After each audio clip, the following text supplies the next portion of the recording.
എല്ലാ വിദ്യാർത്ഥികൾക്കും പുതിയൊരു വീഡിയോയിലേക്ക് സ്വാഗതം.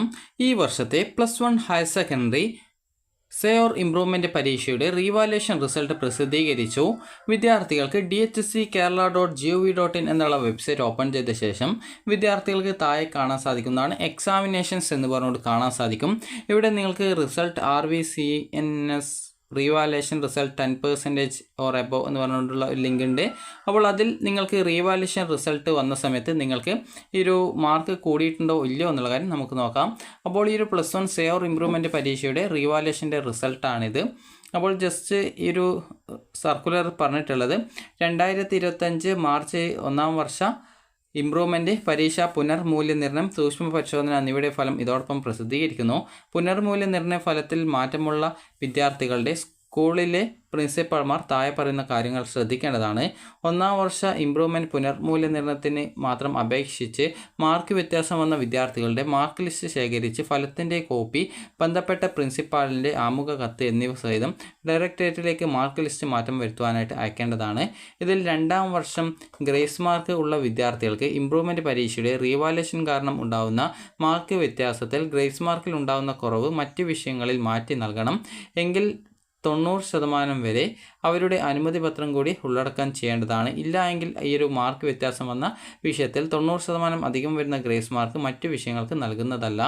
2025 1ാം വർഷ ഇംപ്രൂവ്മെൻറ്റ് പുനർമൂല്യനിർണ്ണയത്തിന് മാർക്ക് വ്യത്യാസം വന്ന വിദ്യാർത്ഥികൾ 2025 2ാം വർഷ പുനർമൂല്യനിർണ്ണയത്തിന് കൂടി അപേക്ഷ നൽകിയിട്ടുണ്ടെങ്കിൽ 2ാം വർഷ പുനർമൂല്യനിർണ്ണയ റിസൾട്ട് പ്രസിദ്ധീകരിച്ച ശേഷം മാത്രം വ്യത്യാസമുള്ള മാർക്ക് ലിസ്റ്റ് ലഭ്യമാക്കുന്നതിനായി മേൽപ്പറഞ്ഞ രേഖകൾ സഹിതം ഡയറക്ടറേറ്റിൽ അപേക്ഷ സമർപ്പിച്ചാൽ മതിയാകും.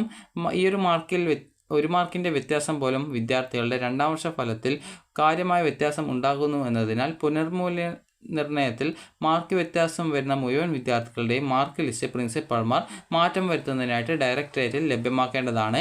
പുനർമൂല്യനിർണ്ണയത്തിന് 10% അതിന് മുകളിലോ മാർക്ക് വ്യത്യാസം ഉണ്ടായിട്ടുള്ള അർഹരായിട്ടുള്ള വിദ്യാർത്ഥികൾക്ക് തുക മടക്കി നൽകിയ ശേഷം ബാക്കി തുക 15/2025 തീയതിക്കകം ഇവിടെ ഒരു ശീർഷകം കൊടുത്തിട്ടുണ്ട്. അപ്പോൾ ആ ഒരു ശീർഷകത്തിൽ കൊടുക്കേണ്ടതാണ്.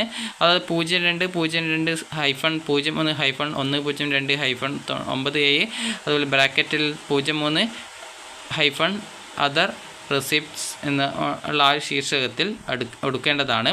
അൺഎയ്ഡഡ് സ്കൂളുകളിൽ റീഫണ്ടിന് അർഹമായിട്ടുള്ള വിദ്യാർത്ഥികൾ ചലാൻ്റെ പകർപ്പ്, ബന്ധപ്പെട്ട ബാങ്ക് പാസ്ബുക്കിൻ്റെ പകർപ്പ് എന്നിവ സഹിതം പ്രിൻസിപ്പലിൻ്റെ ആമുഖ കത്തോടുകൂടിയുള്ള അപേക്ഷ ഡയറക്ടറേറ്റിൽ സമർപ്പിക്കേണ്ടതാണ്. അൺഎയ്ഡഡ് സ്കൂളുകളിൽ റീഫണ്ടിന് അർഹരായിട്ടുള്ള വിദ്യാർത്ഥികൾ ഈ ചലാൻ ഫീസ് അടച്ചവർ ഈ ഒരു ട്രഷറി മുഖാന്തരം റീഫണ്ട് റിക്വസ്റ്റ് നൽകിയ ശേഷം മാത്രം മേൽപ്പറഞ്ഞ രേഖകൾ സമർപ്പിക്കേണ്ടതാണ്. അപ്പോൾ നിങ്ങൾക്ക് സ്ക്രൂട്ടിനിയുടെ റിസൾട്ട് ഇതിൽ കൊടുത്തിട്ടുണ്ട്. അപ്പോൾ ഇവിടെ നിങ്ങൾ നോക്കുന്ന സമയത്ത് നിങ്ങൾക്ക് ഏതൊക്കെ വിഷയങ്ങൾക്കാണ് ഈ ഒരു മാർക്ക് സ്ക്രൂട്ടിനി അത് സൂക്ഷ്മ പരിശോധനയ്ക്ക് അപേക്ഷിച്ച് മാർക്ക് ചേഞ്ച് വന്നിട്ടുള്ളത് എന്ന് നിങ്ങൾക്ക് നോക്കാവുന്നതാണ്. ഇവിടെ അധിക വിദ്യാർത്ഥികൾക്കും നോ ചേഞ്ചാണ് കൊടുത്തിട്ടുള്ളത്. അതുപോലെ തന്നെ ചേഞ്ച് ആയിട്ടുള്ള വിദ്യാർത്ഥികൾ ഉണ്ടോ എന്നുള്ള കാര്യം നമുക്ക് നോക്കാം. ഏകദേശം 208 പേജ് ഉണ്ട്. അപ്പോൾ ഇതിൽ ഏതെങ്കിലും വിദ്യാർത്ഥിയുടെ ചേഞ്ച് ആയിട്ടുണ്ടോ എന്ന് നമുക്ക് നോക്കാം.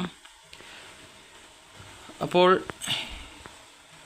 അതുപോലെ റീവാലുവേഷൻ്റെ റിസൾട്ടും കൊടുത്തിട്ടുണ്ട്. ഇതിനോടൊപ്പം തന്നെയാണ് റീവാലുവേഷൻ്റെ ഇത് കൂടി കൊടുത്തിട്ടുള്ളത്. അപ്പോൾ റീവാലുവേഷൻ്റെ ഇത് നോക്കുന്ന സമയത്ത് ഇവിടെ കാണാം മാത്തമാറ്റിക്സ് സയൻസ് എന്ന് പറഞ്ഞുകൊണ്ട് കൊടുത്തിട്ടുണ്ട്. സയൻസ് ഗ്രൂപ്പിലെ മാത്തമാറ്റിക്സ് ആണ്. അപ്പോൾ ഇവിടെ ചേഞ്ച് വന്നിട്ടുണ്ടെങ്കിൽ ചേഞ്ച് എന്ന് പറഞ്ഞുകൊണ്ട് കാണാൻ പറ്റും. ചേഞ്ച് വന്നിട്ടില്ലെങ്കിൽ നോ ചേഞ്ച് എന്ന് പറഞ്ഞുകൊണ്ട് കാണാൻ പറ്റും. ഇവിടെ നിങ്ങളുടെ രജിസ്റ്റർ നമ്പർ വെച്ചിട്ട് നിങ്ങൾ ജസ്റ്റ് ഒന്ന് ടൈപ്പ് ചെയ്ത് നോക്കുക. കാരണം ഇവിടെ ഏകദേശം 208 പേജ് ഉണ്ട്. അപ്പോൾ ഇത് ഫുള്ളായിട്ട് നോക്കുക വെച്ചാൽ ബുദ്ധിമുട്ടായിരിക്കും. അപ്പോൾ അതുകൊണ്ട് തന്നെ ജസ്റ്റ് നിങ്ങളുടെ ആ ഒരു ഫോണിലുള്ള സെർച്ച് ബാർ ഉപയോഗിച്ചുകൊണ്ട് അല്ലെങ്കിൽ ഫൈൻഡ് ഇൻ പേജ് ഉപയോഗിച്ചുകൊണ്ട് നിങ്ങൾക്ക് ഈ ഒരു PDF നിങ്ങൾക്ക് ഡൗൺലോഡ് ചെയ്തെടുക്കാവുന്നതാണ്. അതല്ല നിങ്ങളിപ്പോൾ ഗൂഗിൾ ക്രോമിലാണ് ഇത് ഓപ്പൺ ചെയ്യുന്നതെങ്കിൽ നിങ്ങൾക്ക് ഇതുപോലെ സൈഡിലായിട്ടുള്ള 3 ലൈൻസിൽ ക്ലിക്ക് ചെയ്യുക, ഡൗൺലോഡ് ഓപ്ഷൻ ക്ലിക്ക് ചെയ്യുക. അപ്പോൾ അത് ഡൗൺലോഡായിട്ട് കിട്ടുന്നതായിരിക്കും.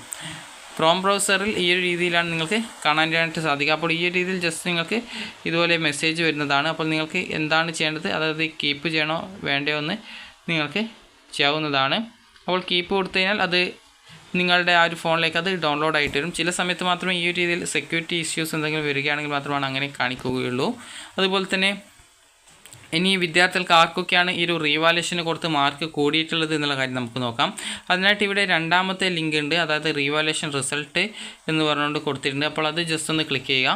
അപ്പോൾ ആ 2ാമത്തെ ലിങ്കിൽ ക്ലിക്ക് ചെയ്യുന്ന സമയത്ത് നിങ്ങൾക്ക് ഇവിടെ കാണാം നിങ്ങൾക്ക് നിങ്ങളുടെ ആ ഒരു സ്കൂളിൻ്റെ പേര്, അതുപോലെ തന്നെ രജിസ്റ്റർ നമ്പർ, നിങ്ങളുടെ പേര്, സബ്ജക്റ്റ്, മാക്സിമം മാർക്ക് എത്രയാണ്, അതായത് നിങ്ങളുടെ സബ്ജക്റ്റിൻ്റെ പരീക്ഷയുടെ മാർക്ക് എത്രയാണ്, അതുപോലെ തന്നെ റീവാലുവേഷന് മുമ്പ് കൊടുക്കുമ്പോൾ എത്രയാണ് നിങ്ങളുടെ മാർക്ക്, അതുപോലെ തന്നെ റീവാലുവേഷന് ശേഷം എത്രയാണ് നിങ്ങളുടെ മാർക്ക് എന്നിവ കൊടുത്തിട്ടുണ്ട്.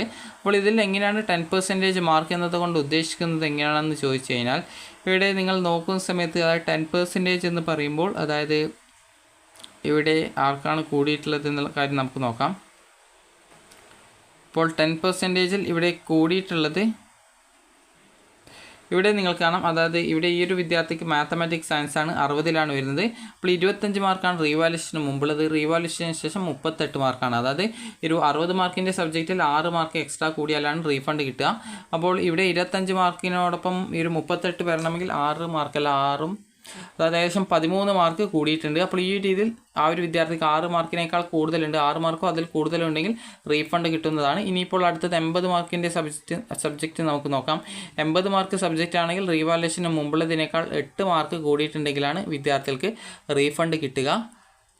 അപ്പോൾ അത് നമുക്ക് ജസ്റ്റ് നോക്കാം, ഏതെങ്കിലും സബ്ജക്റ്റിന് അങ്ങനെ കിട്ടിയിട്ടുള്ള വിദ്യാർത്ഥികൾ ഉണ്ടോ എന്നുള്ളത്. അപ്പോൾ ജസ്റ്റ് ആ ഒരു കാര്യം നമുക്ക് നോക്കാം. അപ്പോൾ ഇവിടെ നോക്കുന്ന സമയത്ത് പ്രത്യേകിച്ച് അങ്ങനെ ആ ഒരു കൂടിയിട്ടുള്ള രീതിയിലുള്ള മാർക്കും കാര്യങ്ങളും കാണുന്നില്ല. അപ്പോൾ നിങ്ങൾ ജസ്റ്റ് നോക്കിക്കഴിഞ്ഞാൽ നിങ്ങൾക്ക് ആ ഒരു രീതിയിൽ മാർക്ക് കൂടി ആരെങ്കിലും ഉണ്ടോ എന്നുള്ളത് നിങ്ങൾക്ക് ജസ്റ്റ് നോക്കിക്കഴിഞ്ഞാൽ നിങ്ങൾക്ക് മനസ്സിലാക്കാൻ പറ്റുന്നതാണ്. അപ്പോൾ ഇനി നിങ്ങൾ അടുത്തതായിട്ട് ചെയ്യേണ്ടത് നിങ്ങൾക്ക് ആർക്കൊക്കെയാണ് റീഫണ്ടിനായിട്ട് അർഹതയുള്ളത് എന്ന് നോക്കുന്നത് എങ്ങനെയാണെന്നാണ്. അപ്പോൾ അതിനായിട്ട് നിങ്ങൾ ചെയ്യേണ്ടത് ഇവിടെ ഒന്നാമത്തെ ലിങ്ക് ഉണ്ട്, അതായത് result RVCNM revaluation result 10% or above എന്ന് പറഞ്ഞുള്ള ഒരു ലിങ്ക് കൊടുത്തിട്ടുണ്ട്. അപ്പോൾ അതിൽ നിങ്ങളുടെ പേരുണ്ടോ എന്ന് നോക്കാം. അപ്പോൾ അങ്ങനെയെങ്കിൽ നിങ്ങൾക്ക് റീഫണ്ടിനായിട്ടുള്ള അർഹത ഉണ്ടായിരിക്കും. അപ്പോൾ ഇവിടെ നോക്കുന്ന സമയത്ത് ഇവിടെ നിങ്ങൾക്ക് കാണാം, അവിടെ list of students who secured 10% above ആ ഒരു ഫസ്റ്റ് ഇയർ മാർക്ക് എന്ന് പറഞ്ഞുകൊണ്ട് കൊടുത്തിട്ടുണ്ട്. അപ്പോൾ നിങ്ങൾക്ക് കാണാം ആർക്കൊക്കെയാണ് ഈ റീഫണ്ടിന് അർഹതയുള്ളത് എന്ന് സംബന്ധിച്ചുള്ള ലിസ്റ്റാണിത്.